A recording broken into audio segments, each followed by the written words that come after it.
Live from Mirkwood. Straight out of Mirkwood, pal. Greenwood the Great, Elring Galen, everything you want. The Wood of Greenleaf. That's the place to always be at, pal. It just is what it is. Truth, yes. Welcome to Mirkwood. Here, every elf is tough elf because most elves that come here as migration and settled here, and they settle here to make nice lives for themselves. Prominent elves are like Legolas here, but it's not only Legolas. You have to understand, the Sindar elf be here for a long time. They gathered here to make their own society, and it worked pretty decently. Yeah, everything works well, pal, until you get to the nasty point where you talk about Sauron. Yeah, he came in and just decided to mess everything up. Luckily, the War of the Last Alliance defeated him. And unfortunately, that also brought the end of Orofer, Legolas's grandfather, And because of that, we have the kingship of Tandruil. Now, Tandruil is an important character, my friends. Tandruil's been present in Lord of the Rings, and he did appear in the Jackson adaptations. It is true, he did appear. He did appear everywhere, in fact. But he looked just like Legolas, which makes sense because he's Legolas' father. What doesn't really make that much sense is how Sauron stood in silence for all those years, pal. Let's be honest, you don't become the Dark Lord of Evil for nothing. And truth, that is very truth.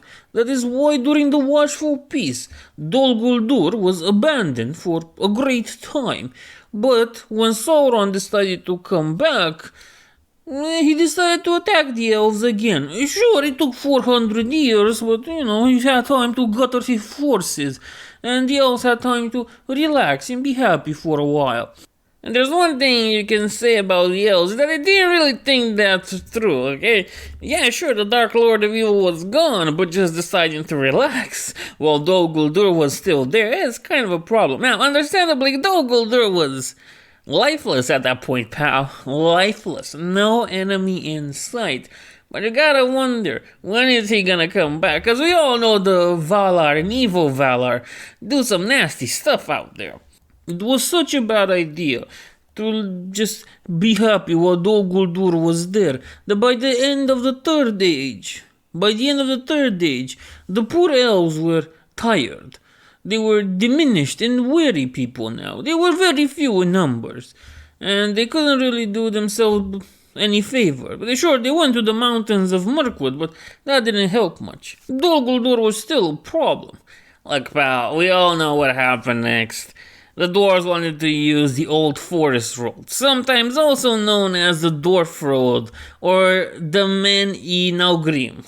But since that road was way too close to Dol Guldur, they had to make their own road, and so they made the Elf Path that starts at the forest gate and ends in the marshes west of the long lake of Lake Town.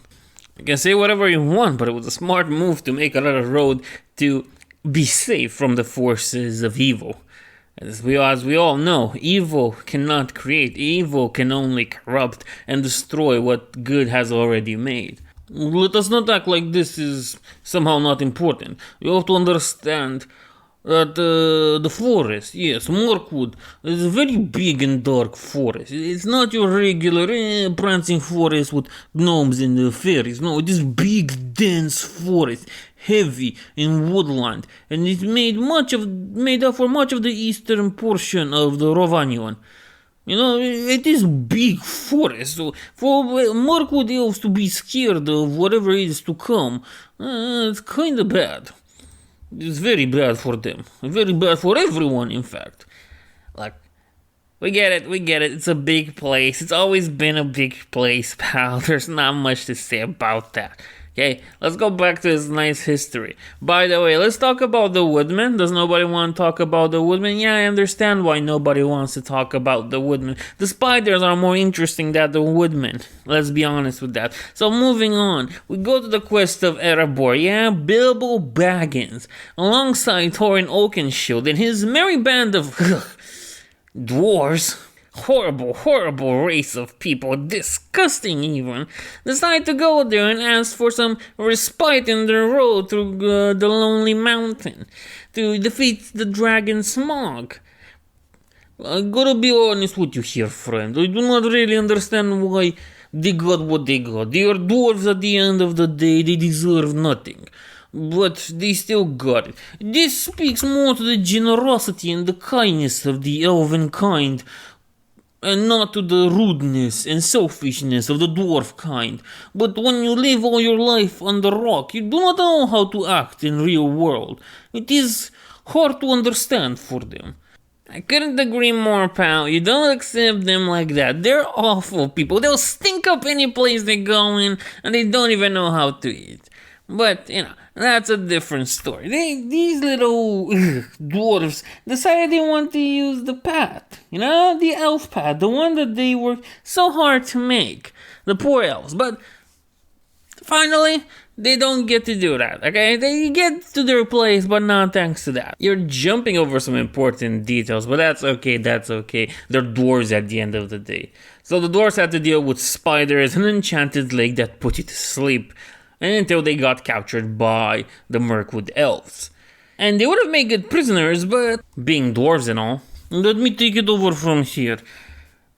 The dwarves get captured by the elves, and during or after that point, the White Council attacked Dol Guldur and made Sauron to leave with his tail behind his behind and go to Mordor. Yes, he went to Mordor. For those of you that don't know, the White Council is made of Gandalf, Elrond, Sauron, Radagast, and Galadriel.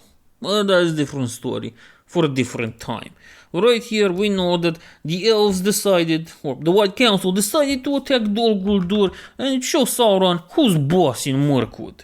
And that plan worked pretty well, pal. It worked so well that Dol Guldur got abandoned for a decade. Well, what can you do before 3 Nazgûl would recapture it? It's kinda awful, but what can you do? At the end of the Third Age, when Sauron was truly vanquished, the darkness was lifted from Mirkwood.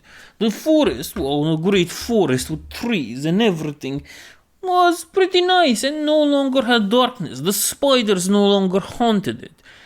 And then the name change came, because the king, Thranduil, the father of Legolas, gave the forest the name of Erin Laxgallen, which in Sindarin means wood of green leaves. And the green leaves, works with greenwood. It's very good. It is very good and proper name, I say myself.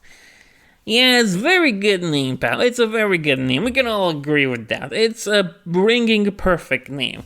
Now, if you want to see the Mirkwood as close to personal as you can without reading the books or looking at a map, some video games adaptations of it.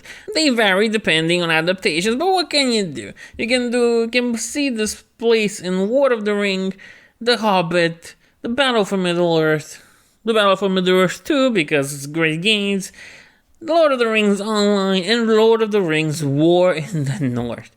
Whatever you decide to play, pal, just understand, it's still a nice experience, and Mirkwood is the place where real elves are bred at. Real elves come out of Mirkwood, out of the woods, with bows in hand and arrows at the ready. If you're not from Mirkwood, why are you here? You can't even call yourself elf if you're not from Mirkwood. You have to be elf from forest to understand the struggle of the elf kind. Finally, let's look at the name. Mirkwood is an old name that comes even from the story of the Fall of Arthur, and it usually refers to a dark forest. It has its roots in this ancient Germanic legendary name for a great dark boundary forest, found in various different applications. As you can probably expect, the Teutoburg forest can be considered a Mirkwood. But nevertheless, we hope you enjoyed this, and we'll see you in the next one.